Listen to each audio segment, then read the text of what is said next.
Today discussion about maturation cycle. आज हम लोग पढ़ेंगे मैचुरेशन साइकिल के बारे में। Maturation cycle is a natural cyclic process of discharge of blood and cellular debris from female vagina. Means जो maturation जो साइकिल होता है वो एक नेचुरल साइक्लिक प्रोसेस होता है। नेचुरल साइक्लिक क्यों बोला जा रहा है? क्योंकि जो मैचुरेशन जो साइकिल होता है वो पर मंथ रिसाइकलिंग होता है, जिसके कारण इसको नेचुरल साइक्लिक प्रोसेस कहा गया है। जिसमें जो ब्लड और जो सेलुलर डेब्रिज होता है, सेलुलर डेब्रिज मीन डैमेज वाला जो सेल होता है, वो फीमेल के वजाना से कंटिन्यू एक्सपेल आउट होता है, बाहर आता है, जिसको हम लोग बोलते हैं maturation cycle. Maturation cycle continue from puberty to menopause except pregnancy. जो मैचुरेशन जो साइकिल होता है वो कंटिन्यू होता है फ्रॉम प्यूबर्टी से मेनोपॉज तक। मेनोपॉज मीन्स होता है एक एज होता है जहाँ पे जो मैचुरेशन जो साइकिल होता है वो स्टॉप होता है, जिसको हम लोग मेनोपॉज बोलते हैं।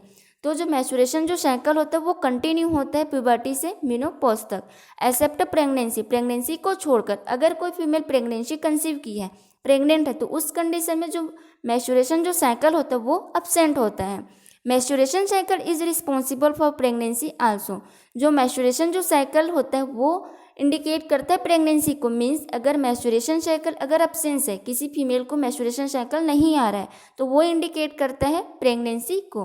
Then next is maturation cycle in a female, maturation being from the age of 10 to 15 year. जो मैचुरेशन साइकिल होता है ये फीमेल में होता है, जो कि बीइंग स्टार्ट होता है 10 to 15 ईयर एज में ये स्टार्ट होता है।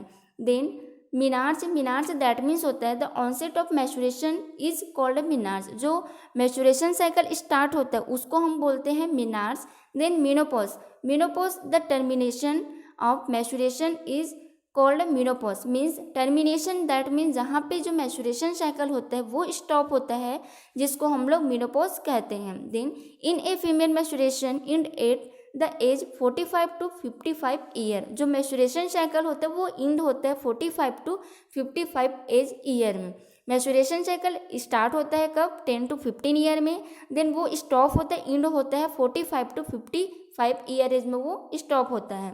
The duration of maturation cycle को जो ड्यूरेशन होता है वो 28 डेज का होता है। देन नेक्स्ट हम लोग देखेंगे इसमें जो मैचुरेशन जो साइकिल होता है वो डिफरेंट वुमेन में डिफरेंट होता है। जैसे इसमें 20 to 40 डेज का भी हो सकता है। मीन्स किसी के में 20 डेज के बाद हो सकता है और किसी पर्सन के में ये 40 डेज के बाद भी हो सकता है। देन नेक्स्ट हम लोग देखेंगे कि जो हार्मोन्स होता है वो रिस्पॉन्सिबल होता है मैचुरेशन साइकिल के लिए। बट जो हार्मोन्स होता है वो कैसे सिक्रेशन होता है और कहाँ से सिक्रेशन होता है उसके बारे में हम लोग देखते हैं। तो जो हाइपोथैलेमस हमारे ब्रेन का नर्वस सिस्टम का एक ऑर्गन होता है, जो क्या करेगा, एंटीरियर पिट्यूटरी ग्लैंड जो होता है, जो कि पिट्यूटरी ग्लैंड होता है, ठीक है, तो उसमें जो एंटीरियर पिट्यूटरी जो ग्लैंड होता है उसको स्टिमुलेट करेगा। फिर जो एंटीरियर पिट्यूटरी ग्लैंड होता है वो स्टिमुलेट करता है ओवरी को। फिर हमारा जो ओवरी होता है वो दो टाइप का हार्मोन सिक्रेट करता है, एफएसएच हार्मोन्स और एलएच हार्मोन्स।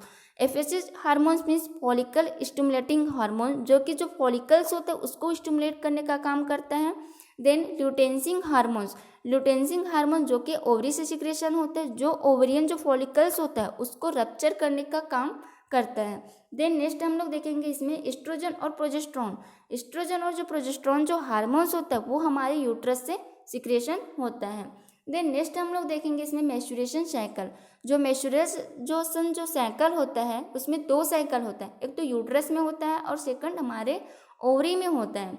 तो इसमें अगर देखा जाए तो 2 टाइप का साइकिल होता है, जिसमें से हम लोग देखेंगे मैचुरेशन फेस होता है, ओवेरियन फेस होता है जो कि हमारे यूट्रस में होता है। देन फॉलिकुलर फेस और जो लुटियल फेस होता है वो हमारे ओवरी में होता है। देन नेक्स्ट हम लोग देखेंगे मैचुरेशन फेस। सबसे पहले देखेंगे मैचुरेशन फेस के बारे में।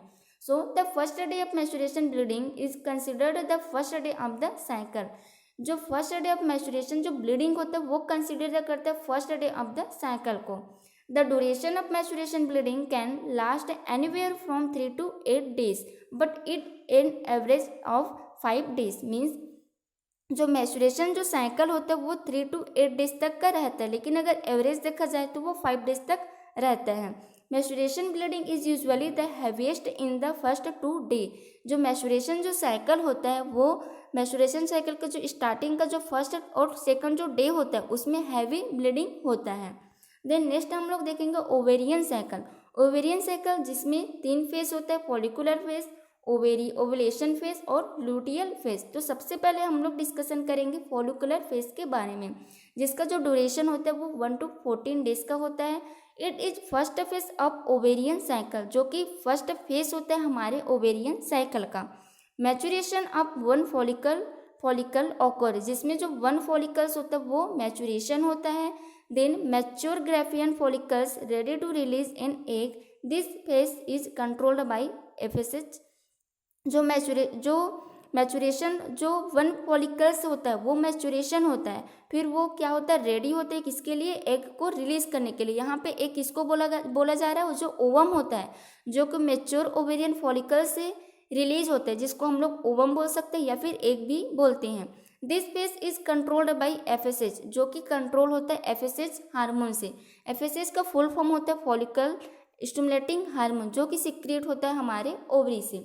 यहाँ पे हम लोग देख सकते हैं ये जो होता है यहाँ से स्टार्टिंग से प्रीमोडियल फॉलिकल्स, जो प्रीमोडियल फॉलिकल्स उसमें बहुत सारे फॉलिकल्स होता है, जिसमें से 1 जो फॉलिकल्स होता है वो मैच्योर होता है, जिसको हम लोग प्राइमरी फॉलिकल्स बोलते हैं। फिर वो जैसे जैसे ग्रोथ होता जाएगा मैच्योर होता जाता है, फिर उसको हम लोग secondary follicles, then secondary follicles वो मैच्योर होता है, देन मैच्योर होने के बाद वो बनते हैं सेकेंडरी oocyte।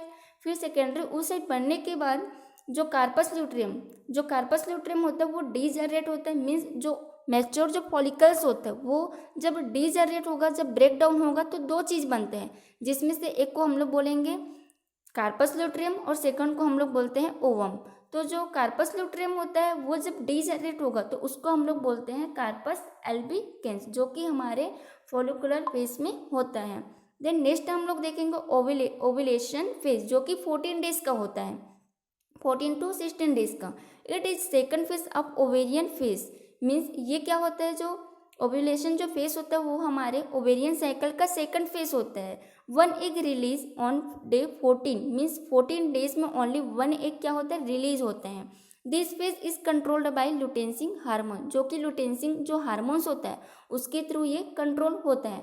जैसे कि आप यहाँ पे देख सकते हैं ओव्यूलेशन मीन्स होता है, ओव्यूलेशन दैट मीन्स होता है जो मैच्योर जो फॉलिकल्स होता है वहाँ से ओवम का बाहर आना ही ओव्यूलेशन कहलाता है। तो यहाँ पे हम लोग देखेंगे ये क्या हो गया, अपना मैच्योर ओवम हो गया, ठीक है, मैच्योर फॉलिकल्स हो गया, जिससे उससे ओव्यूलेशन हो रहा है। ओव्यूलेशन मीन्स इसमें से 2 चीज़ बनेगा, एक तो बनेगा अपना कार्पस ल्यूट्रियम और सेकंड क्या होगा, ओवम रिलीज होगा। फिर जो कार्पस ल्यूट्रियम होता है वो जब डीजनरेट होगा तो उसको हम लोग बोलते हैं कार्पस एल्बिकेंस।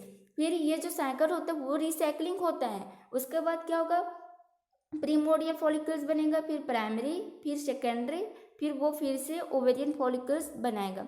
फिर ओवेरियन फॉलिकल्स जब बनेगा फिर से वो मैच्योर होगा, फिर वहाँ से ओव्यूलेशन होगा, मीन्स ओवम और जो कार्पस ल्यूट्रियम होगा उसका फिर से फॉर्मेशन होगा।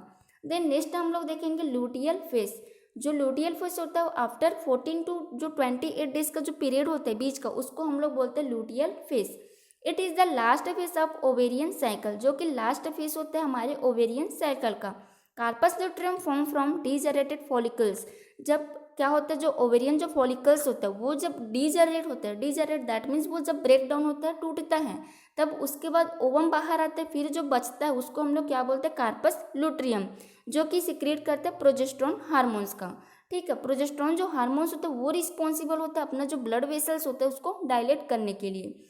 तो जो प्रोजेस्टेरोन होता है वो कार्पस ल्यूट्रियम से सिक्रेट होता है। देन नेक्स्ट हम लोग देखते हैं इसमें यूटेराइन साइकिल। तो जो यूटेराइन साइकिल में 3 फेज आता है, जिसमें से फर्स्ट होता है मैच्योरेशन फेज, प्रोलिफरेटरी फेज और सेक्रेटरी फेज। तो इसमें जो मैच्योरेशन जो फेज होता है उसका ड्यूरेशन होता है 1 to 5 डेज का। देन 5 डेज के बाद जो 6 to 16 डेज का जो होता है वो फॉलिकुलर फेज होता है। देन उसके बाद का जो पीरियड होता है 17 to 28 डेज का वो होता है अपना secretary phase.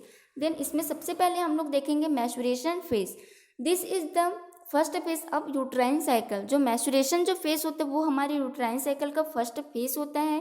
Then absence of this phase में इंडिकेट प्रेगनेंसी। अगर मैस्चुरेशन फेज क्या है, अब्सेंस है, मैस्चुरेशन नहीं आ रहा है किसी फीमेल को, तो वो इंडिकेट करता है प्रेगनेंसी को। This phase continue to 3 to 5 days in women, जो कि जो मैस्चुरेशन फेज होता है उसका जो फेज होता है 3 to 5 डेज का होता है। मीन्स अगर कोई फीमेल है तो उनके में 3 to 5 डेज तक क्या होता है, मैस्चुरेशन साइकिल आता है। एवरेज इसका अगर ब्लीडिंग देखा जाए, ब्लड का लॉस अगर देखा जाए तो इसमें होता है 35 ml ब्लड का लॉस होता है ड्यूरिंग मैस्चुरेशन साइकिल। देन नेक्स्ट हम लोग देखेंगे प्रोलिफेरेटरी फेज, सेकंड फेज होता है जो कि यूट्राइन साइकिल का सेकंड फेज होता है। एंडोमेट्रियम बीइंग इन डेवलप, जिसमें जो एंडोमेट्रियम लेयर होता है, एंडोमेट्रियम जो लेयर होता है वो हमारे यूट्रस का इनर लेयर होता है, जो क्या होता है प्रोलिफेरेटरी फेज में उसका डेवलपमेंट होता है। ये नॉन प्रेग्नेंट इसमें इसको हम लोग एंडोमेट्रियम बोलते हैं, लेकिन आफ्टर प्रेगनेंसी जब वो प्रेग्नेंट हो जाती है तब उसको हम लोग बोलते हैं decidual layer. This phase is controlled by oestrogen, जो कि क्या होता है, एस्ट्रोजन जो हार्मोन्स होता है उससे कंट्रोल होता है। जो एस्ट्रोजन जो हार्मोन्स होता है वो हमारे यूट्रस से सिक्रेशन होता है। देन नेक्स्ट इसमें हम लोग देखेंगे सेक्रेटरी फेज। जो सेक्रेटरी फेज होता है this is the last phase होता है हमारे यूट्राइन साइकिल का। दिस फेज रिसेंबल टू, ये जस्ट किसके जैसा होता है, लूटियल फेज, जो हमारे ओवेरियन सर्कल में जो लूटियल फेज होता है उसी के जैसा होता है। Then progesterone hormones control this phase, जो प्रोजेस्टेरॉन जो हार्मोन्स होता है वो कंट्रोल करता है अपने सेक्रेटरी फेज को। जो प्रोजेस्टेरॉन हार्मोन्स होता है उसका मेन फंक्शन होता है जो ब्लड वेसल्स होते हैं उसको डायलेट करने का काम करता है। अगर ब्लड वेसल्स डायलेट होगा तो उसमें जो ब्लड होगा वो क्या होगा, ज़्यादा अमाउंट में फ्लो होगा, कहाँ पे, एंडोमेट्रियम लेयर पे। और जो एंडोमेट्रियम जो लेयर होता है उसको ज़्यादा न्यूट्रिशन ऑक्सीजन प्रोवाइड करेगा, जिससे वो जो लेयर होता है वो ठीक हो जाता है, मीन्स उसका जो लेयर होता है वो मोटा हो जाता है। Then if fertilisation occur, fertilise egg ready to implant in uterus, अगर जो ओवम है, ठीक है, इसमें क्या हुआ, ओव्यूलेशन, ओव्यूलेशन मीन्स होता है जो ओवम होता है वो मेच्योर फॉलिकल से बाहर आया, अगर वो फर्टिलाइजेशन हो गया, फर्टिलाइजेशन दैट मीन्स होता है यहाँ पे अगर स्पर्म और ओवम, स्पर्म जो होता है वो क्या हो गया, मेल का एग हो गया, और जो ओवम होता है वो फीमेल का एग होता है, दोनों अगर क्या हो गया, फ्यूजन हो रहा है, जुड़ रहा है, मिल रहा है, तो उसको हम लोग बोलते हैं फर्टिलाइजेशन। तो फर्टिलाइजेशन होने के बाद वो क्या होता है, इसमें जो फर्टिलाइज जो ओवम होता है, ओवम और स्पर्म दोनों फर्टिलाइजेशन होता है, फिर वो क्या होता है, हमारे जो यूट्रस होता है, यूट्रस को जो फैलोपियन ट्यूब होता है वहाँ पे फर्टिलाइजेशन होगा, फिर वहाँ से वो यूट्रस में हमारा क्या होता है, इम्प्लांटेशन होता है, जो कि सेकेंडरी फेज में होता है। बट अगर क्या हो रहा है, इम्प्लांटेशन नहीं हो रहा है, मीन्स फर्टिलाइजेशन नहीं हो रहा है, तो उस कंडीशन में क्या होता है, हमारा जो कार्पस लुट्रियम होता है वो डीजनरेट होने लगता है। जब हमारा कार्पस लुट्रियम डीजनरेट होगा तो जो प्रोजेस्टेरॉन जो हार्मोन्स होता है वो डिक्रीज होगा, क्योंकि जो प्रोजेस्टेरॉन जो हार्मोन्स होता है वो कार्पस लुट्रियम से सिक्रीट होता है। बट कार्पस लुट्रियम अगर क्या हो रहा है, डीजनरेट हो रहा है, वो एबल नहीं है प्रोजेस्टेरॉन हार्मोन्स को सिक्रीट करने के लिए, तो जो प्रोजेस्टेरॉन हार्मोन्स होगा वो भी क्या होगा, उसका डिक्रीज हो जाएगा। अगर प्रोजेस्टेरॉन हार्मोन डिक्रीज होगा तो उनका मेन फंक्शन क्या होता था, जो ब्लड वेसल्स है उसको डायलेट करने का काम करता था।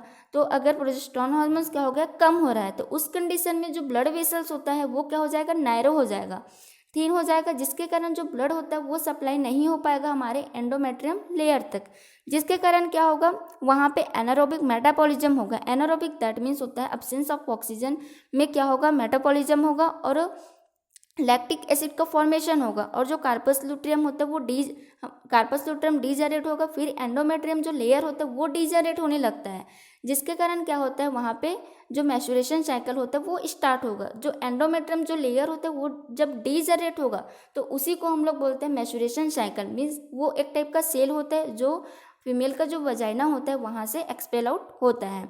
तो यहाँ पे क्या हो रहा था, एनारोबिक मेटाबॉलिज्म हो रहा था, एनारोबिक क्या हो रहा है, ब्रेक डाउन हो रहा है, जिससे क्या होगा, लैक्टिक एसिड का फॉर्मेशन होगा, और जो लैक्टिक एसिड होता है वो रिस्पॉन्सिबल होता है पेन के लिए। इस कारण जो फीमेल होती है उनको ड्यूरिंग मैच्योरेशन साइकिल उनको पेन होता है, क्योंकि यहाँ पे क्या होता है, एनारोबिक मेटाबॉलिज्म होता है, जिसके कारण उनको पेन लीड करता है। सो आज का हमारा क्लास खत्म होता है यहाँ पे। नेक्स्ट क्लास में हम लोग डिसीज पोर्शन पढ़ेंगे।